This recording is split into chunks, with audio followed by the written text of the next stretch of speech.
구일을 보내셔야 돼요. 아 정말 이 글의 서술 방식으로 적절한 것은 몇 번이죠? 1번이에요. 두 서술자의 시점이 교차하면서 사건이 서술되고 있죠? 각자 상대방에 관한 이야기를 들려주고 있다. 맞을까? 아니요. 그치? 0은 자기 얘기를 하고 있어요. 네. 상대 얘기 안 해? 서술자가 대화를 하는 것도 아니고 하나의 서술자가 나오는 순간 둘 다 틀린 얘기겠죠? 12번 몇 번? 4번. 4번이죠? 관심사가 서로 다르다. 맞다 틀리다? 맞아요. 그리고 나와 7의 나는 서로 다른 인물이다. 네. 맞죠? 6과 7은 나의 생각과 감정이 드러나 있다? 맞아요. 맞죠? 그렇지만 6의 사건의 원인으로 7의 사건이 발생한 건 아니에요. 그리고 13번 몇 번? 1번. 1번이지? 한국을 대표하는 화가인 백성규, 그러니까 0을 잘 알고 있다? 맞겠죠? 그림을 좋아하여 그림을 감상하는 것이 취미이다. 맞고 미술관에 일하지도 않고 화가도 아니에요. 14번 몇 번? 2번. 저 4번 됐어요. 1번이니까 4번이니까 아, 저 4번 고민했는데. 4번인가? 2번이니까 4번이니까? 저 여기서 응. 그것도 모르는데 어디였지? 4번이 맞는 거 같아. 들어서 학교 안에 고정하고 그림도 학교 안에 잡아놓고 이런 것 때문에. 그치. 정답은 4번이에요. 살아있는 모든 것을 작품 속에 담아내는 것이다. 살아있는 것들에 대한 서술은 나오지 않아요. 오히려 바람 이런 것들에 대해서 나오지. 자 15번 7, 8에서 쓰인 시점은 무슨 시점? 네? 무슨 시점이 쓰였지? 7번, 8번에서 1인칭 석주점 1인칭 주인공 시점이에요. 아, 주인공 시점. 주인공 시점에 대해서 설명하면 되는 거겠지. 서술자의 위치. 서술자는 어디 있지? 1인칭이니까 서술자의 위치라는 게 이야기 안에 있냐? 이야기 밖에 있냐? 이 얘기예요. 이야기 안 해. 이야기 속 서술자가 주인공이 되어 직접 내면을 서술하고 있는 거겠죠?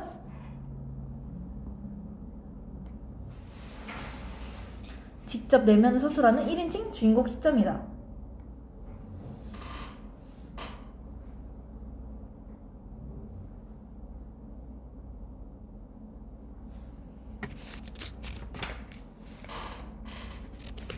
소설이 너무 길어.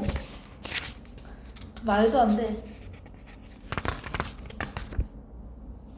생각보다 이쪽 파트는 좀 어려운 것 같아요. 여기? 소설? 헷갈려요. 뭐가 헷갈려 얘들아? 그냥 읽었을 때 조금씩 헷갈리는 게 있어요. 약간 시점이라든지 시각? 이게 어느 무슨 얘기인지? 그러니까 읽을 읽을 때는 때는 알겠는데 문제 풀 때 헷갈려요. 그러니까 문제 풀 때 헷갈려. 오케이 그냥 5분 일찍 쉬고 5분 일찍 할게요. 35초까지 나갑시다. 방금 우리 30분 해야 되는 거 아니니? 양심 있니 얘들아? 나가요. 어차피 오늘 다 못 나가잖아요. 오늘 다 못 나가지? 그러니까 좀만 나와요. 다음 시간에 할 거를 만들어 주는 거죠. 다음 시간에 이제 할 게 없으면 안 되니까. 다음 시간에 할 게 이렇게 많은데? 그럼 오늘 일단 절반은 해야 되니까 조금 잘 보자. 자, 9번. 절반은 해야지. 그래야지 다음 시간에 끝내지. 이거 저희 지금 몇 장 했어요? 우리 한 4장 했을걸? 3장밖에 안 했네. 1장 했으니까 이제 한 2장 정도 나가면 저희 이제 되지 않을까요? 이게 아마 하루에 다섯 장을 많이 하고도 13, 14, 15, 16장이야. 8장은 해야 돼.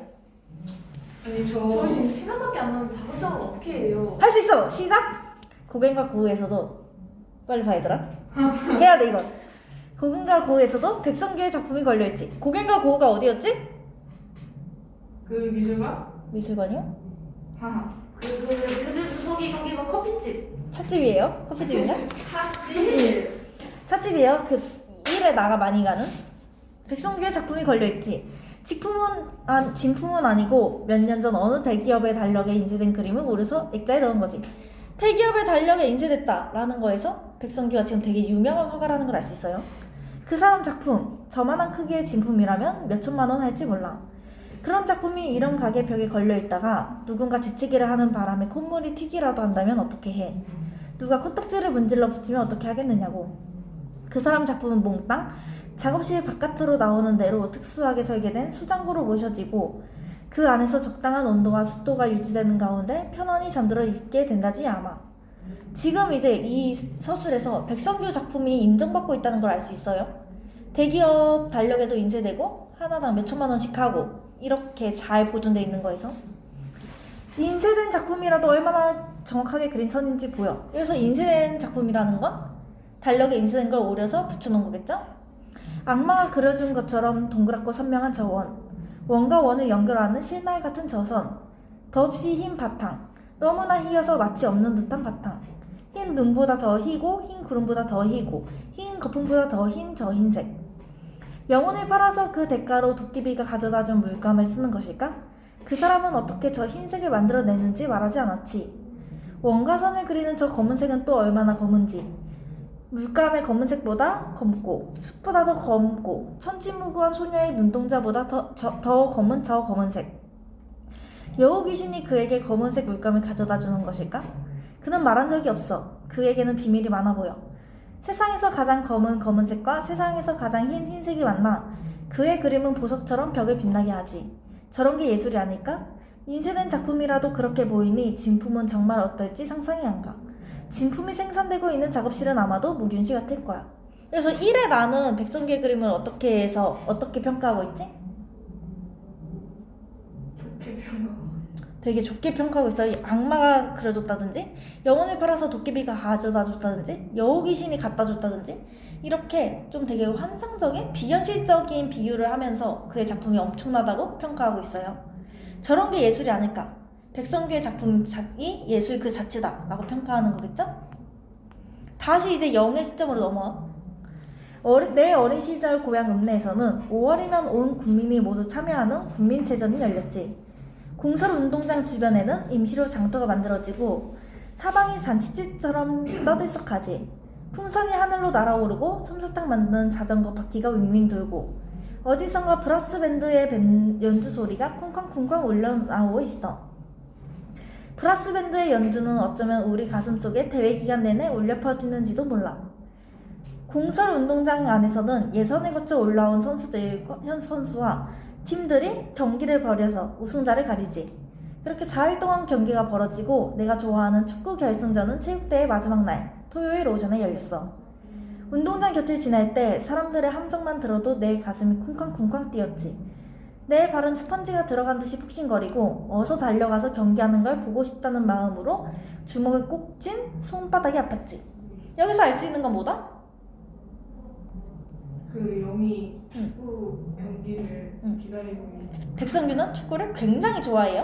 네. 되게 쿵쾅쿵쾅거리고 발이 스펀지가 들어간 듯이 푹신거리고 빨리 달려가고 싶고 백성규는 축구를 굉장히 좋아하는 아이입니다. 근데 어쩌다 화가 됐는지 잘 봐야겠지? 이해되는 여기 내용은? 네. 풀어봅시다.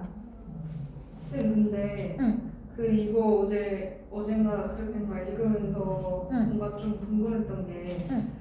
그 부문단에서 응. 막 뭐랄까 뭐지? 막 흰 눈보다 더 희고 흰 구름보다 더 희고 막 응. 이런 거 있잖아요. 응. 이거 그 1학기 때 그 열보다 아홉에서 응. 한 열고법 이런 거 비슷한 거예요. 맞아. 뭐뭐보다 뭐뭐하고 뭐뭐보다 뭐뭐하고 열거법 같은 거 열거법, 나열법 생각할 수 있겠죠? 오, 확장했구만. 저 이거 읽으면서 바로 그 생각했는데. 성장이야, 성장.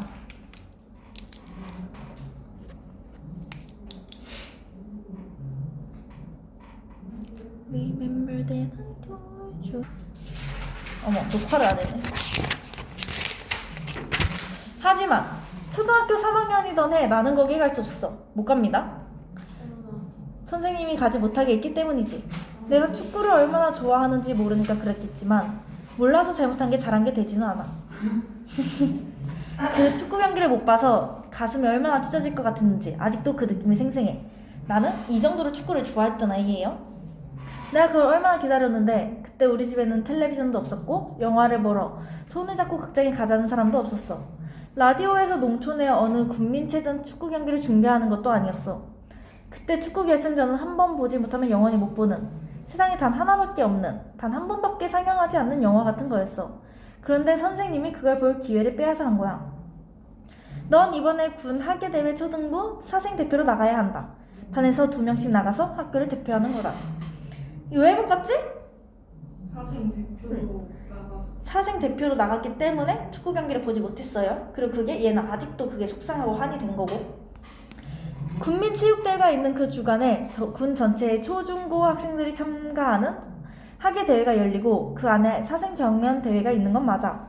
1년 중 가장 큰 문예 행사여서 교장 선생님부터 좋은 성적을 낼 수 있게 조바심을 내고 닥달을 하는 대회야. 선생님들은 말할 것도 없이 분야별로 좋은 성적을 내게 하려고 노력을 했지.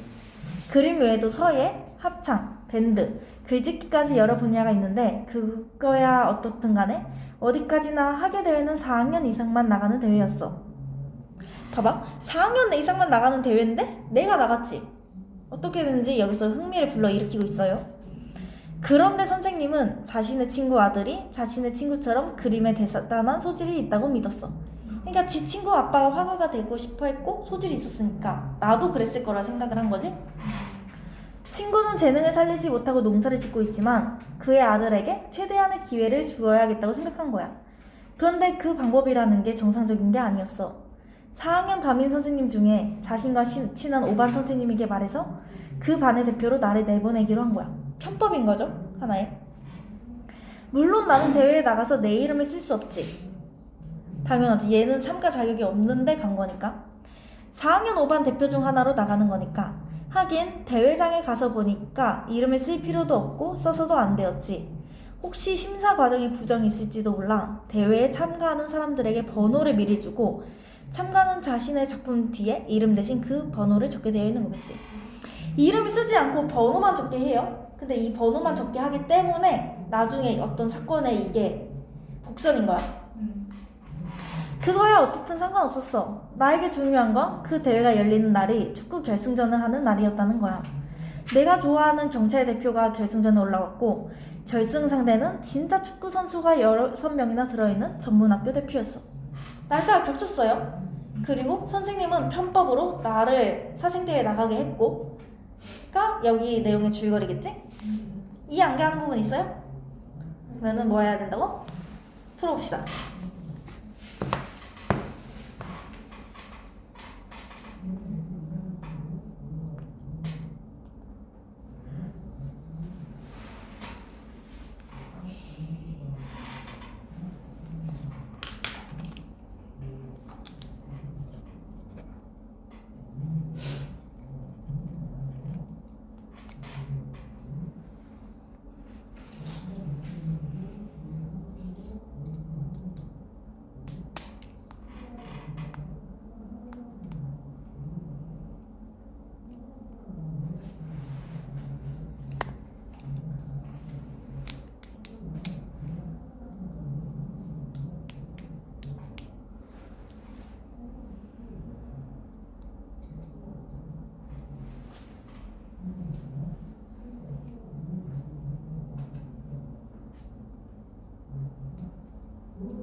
다 풀었니? 아니구나. 아이고. 다시 설명하면 객관적이라는 건 제3자 입장이어야 됩니까? 근데 이 글을 쓰인 시점은 무슨 시점? 1인칭 주인공 시점이지. 객관적이진 않아요. 굉장히 주관적인 거지. 그래서 답은 3번입니다. 21번 몇 번? 4번. 그치. 나는 축구 경기를 못 보게 한 담임 선생님이 원망스럽겠지? 그래서 아직도 그때만 생각하면은 느낌이 생생하고 가슴이 찢어졌다고 하니까. 22번 예림이가 해볼까? 지금 이게 너무 들어갈 내용이 이게 맞는지 모르겠어요. 저는 살짝 헷갈려요. 그래? 그럼 예원이가 해볼까? 네? 둘 다 해보자. 예림이부터. 저 축구 경기에 대한 내용을 썼는데 중간에 들어가서 맞는지 모르겠어서. 여기서 보면은 문제는 하계대회 참가 과정을 물어보고 있는 거예요. 축구 경기의 내용은 안 들어갔대. 해볼래? 들어갔니 근데? 네? 저요? 어. 뭐라 썼니? 4학년 담임 선생님 중에서 자신과 가장 친한 5반 선생님께 말해서 그 반의 대표로 나를 내보내기로 하고 그렇게 쓰면 돼요 그냥. 그리고 23번 예림이가 볼까? 선생님 대표로 대회에 나가게 되었기 때문이다. 맞아요. 잘하네. 자, 13번. 사생대회는 공설운동장에서 그리 멀리 떨어지지 않은 교육청 마당에서 열렸어. 큰 플라타너스 아래에 연못이 있었고 거기에 군의 14개 초등학교에서 대표로 나온 아이들 수백 명이 모여서 그림을 그렸어. 플라타너스와 연못 주변의 풍경을 그리라는 게 과제였어. 나는 공설운동장에서 함성이 들려올 때마다 목이 메었어. 함성이 되풀이 되다가 누군가 꼴에 넣었는지 크고 긴 함성이 들려왔을 때 눈물을 흘리기까지 했어. 옆에서는 지금 축구 경기가 일어나고 있는데 자기 못 보니까 되게 한탄스러워하고 있어요. 얼른 그림을 그려서 제출하고 공설운동장에 가려는 생각도 했지만 시간이 너무 없었어. 결승전인 사생대회하고 같은 시간에 시작되었으니까 말이야. 최대한 빨리 그려내고 운동장까지 뛰어간다고 해봐야 결승전이 거의 끝날 시간이었지.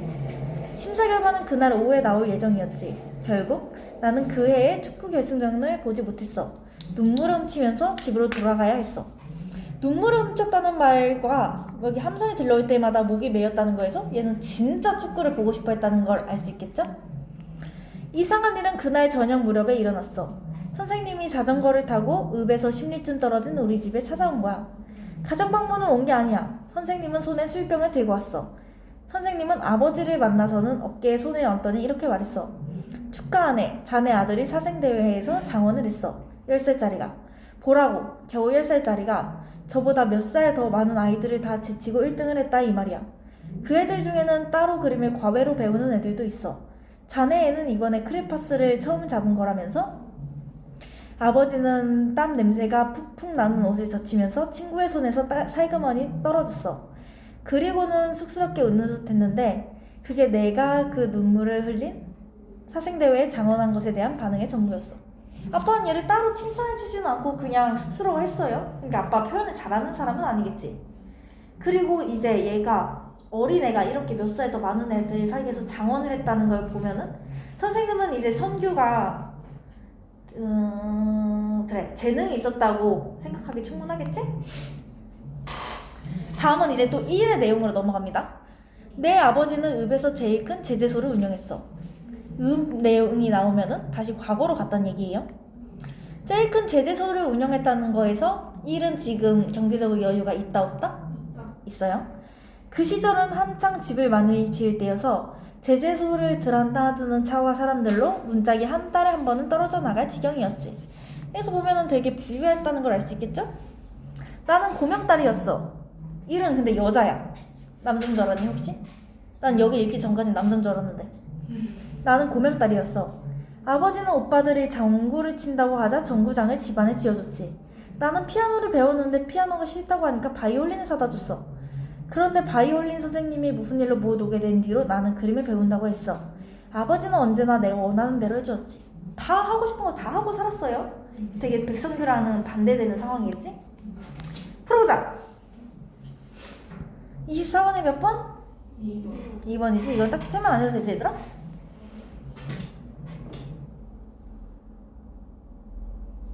25번은? 1번. 축구 경기를 못 봐서 굉장히 아쉬운 상태였어요. 26번. 5번. 5번이지? 그게 얘가 느낀 게 전부라니까. 27번은? 5번. 어? 5번. 5번이죠? 어머니가 없다는 서술은 나오지 않아요. 28번 뭘까? 나가 그림에 소질이 있다. 나가 그림에 소질이 있다. 장원을 했다. 나가 그림에 소질이 있다는 걸 얘기해주고 싶었어요.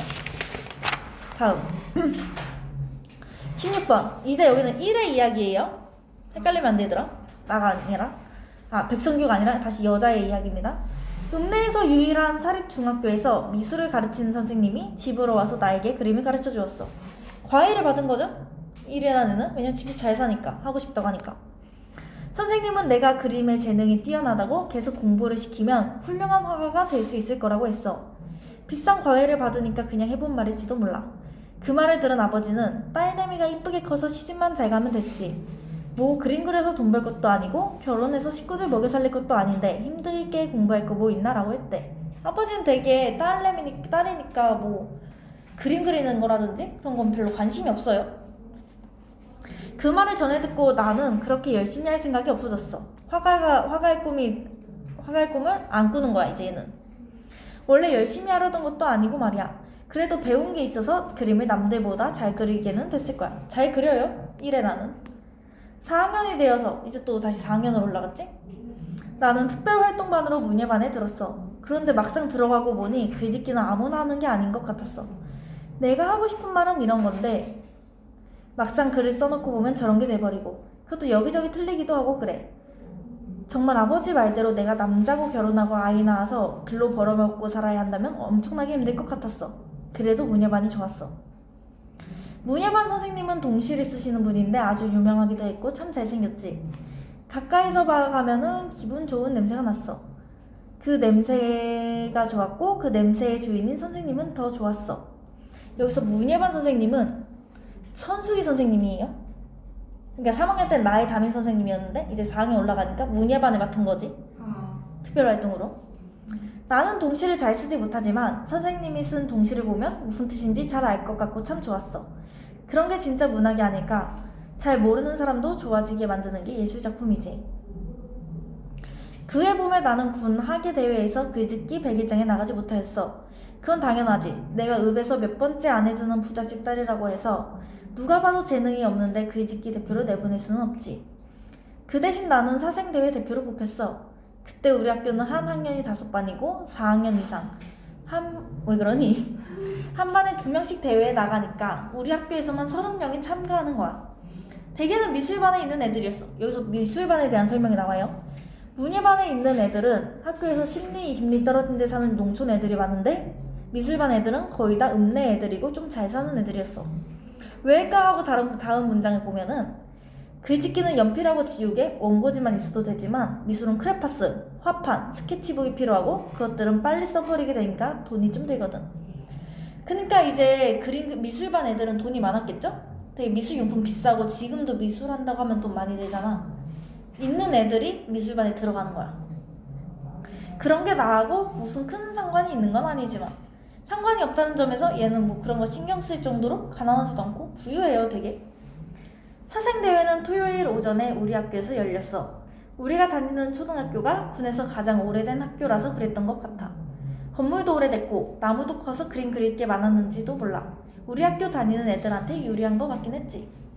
이 글에서는 지금 1회 시점에서 전개되고 있는 거예요. 얘는 그래서 과외를 받았고 근데 문예반에 들어갔는데 글 쓰는 거엔 재능이 없었어. 대신 사생대회에 참가하게 됐죠. 왜? 집이 잘 사니까 재료도 풍족하고 해서. 옆에 문제 풀어볼까? 그럼 1이 0보다 누나네요. 아니지 동갑이지. 아 진짜요? 응. 왜요? 왜요 라니? 4학년이고 걔는 3학년이잖아요. 4학년이 되어서는 들어간 거지. 아 그럼 또 다른 이거 그 다음 게 다음 내년 얘기야. 그렇군. 아니 나 이것도 좀 나중에 헷갈리는 거 아니에요?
않은 예를 썼다고?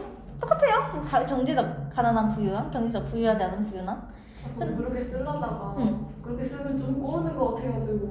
맞아. 근데 서술형에서 쓸 때는 가난한이라고 쓰는 게 나아요. 이렇게 한번 부정어 쓰는 것보다. 딱 그러면 44초까지만 하자. 조금만 더 힘내 얘들아. 우리는 주최 측이 확인 도장을 찍어준 도화지를 한 장씩 받아서 그림을 그리기 위해 여기저기로 흩어졌지. 그런데 내 뒤에서 그림을 그리던 녀석, 옷도 지저분하고 검정 고무신을 신은 데다 간장 냄새가 나던 녀석, 얘가 백선규예요. 되게 가난한 아이지? 녀석이 기억에 오래 남았어. 그 냄새며 꼴이 싫어서 자리를 옮기려고 했지만 이미 노란색 크레파스로 그 앞에 나무와 갈색 나무, 교사의 밑그림을 그린 뒤라서 그럴 수도 없었어. 참 그 냄새, 머리가 아프도록 지독했어. 그건 한마디로 말하면 가난의 냄새였어. 백성규는 되게 가난한 애였고 여자애는 얘에 대해서 되게 부정적인 시각을 갖고 있는 거겠지? 이걸 읽으면 알겠지만 여자애는 되게 귀찮은 걸 싫어하고 좀 부르주아의 정석이야. 너무 된다. 편하게 사네. 진짜 편하게 살았고 끝까지 편하게 살아 얘는. 보자. 다시 이제 선규 시점으로 돌아왔습니다. 3학년이 되고 나서 나는 미술반에 들어갔지. 천수기 선생님은 문예반을 맡았는데 미술반을 맡은 주은희 선생님에게 나를 특별히 부탁한다고 했지. 아버지 이야기를 했는지도 몰라. 천 선생님은 자신이 직접 본 사람 중에 가장 그림에 뛰어난 재능을 가진 사람이 아버지라고 했어. 그림과 동시는 분야가 다르지만 천 선생님은 다른 예술에 대한 평가 기준도 상당히 높았지. 천 선생님이 문예부를 맡고 주은희 선생님이 미술반에 맡은 거예요. 그리고 미술반에 얘가 들어간 거고. 아버지는 한때 그림을 그리겠다고 했다가 할아버지에게 혼이 났어. 입에 풀칠하기도 힘든 가난한 농사꾼의 자식이 도시의 여유 있는 사람들이 즐기는 예술인 미술을 평생의 직업으로 삼겠다니 할아버지는 이해를 못했겠지. 그래도 아버지는 고등학교까지는 미술반에서 활동을 했고 같은 또래에서는 제일 그림을 잘 그리는 걸로 인정을 받았던가 봐. 서울에 있는 국립미술대학에 합격까지 했다니 그 당시 고향에서는 1년에 한두 명 나올까 말까한 일이었다지. 아빠는 되게 재능이 있었는데 할아버지가 반대한 거예요. 왜냐고? 가난하니까. 할아버지가 그 사실을 알고 아버지를 호되게 나무랐지. 그때 아버지는 집을 나가려고 가방까지 샀었는데 그만 할아버지가 쓰러지신 거야. 할아버지를 달구지에 싣고 병원에 모시고 가니까 곧 돌아가실 것 같다고 준비를 하라고 했대. 그때 할아버지가 유언으로 네 어미와 동생들을 단 한 끼라도 굶게 해서는 안 된다라고 하셨고 아버지는 그러겠다고 맹세했어.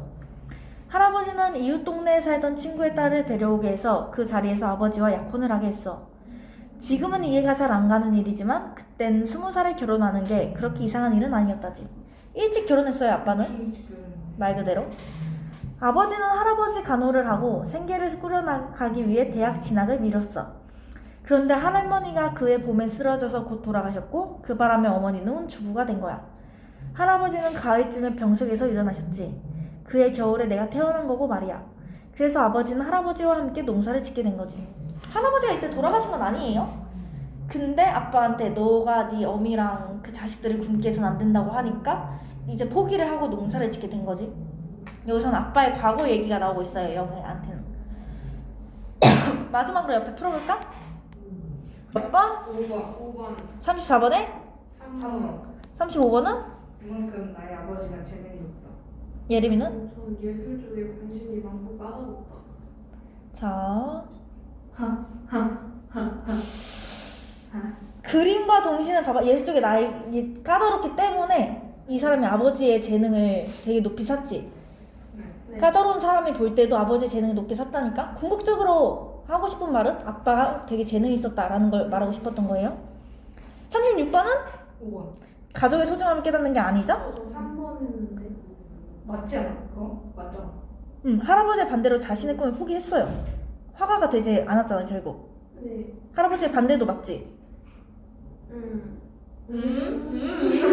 쓰면서 의기가 이제부터 너는 안 되겠는데? 먼저 자연스럽게. 할아버지의 반대도 맞지? 네. 포기했어요. 까지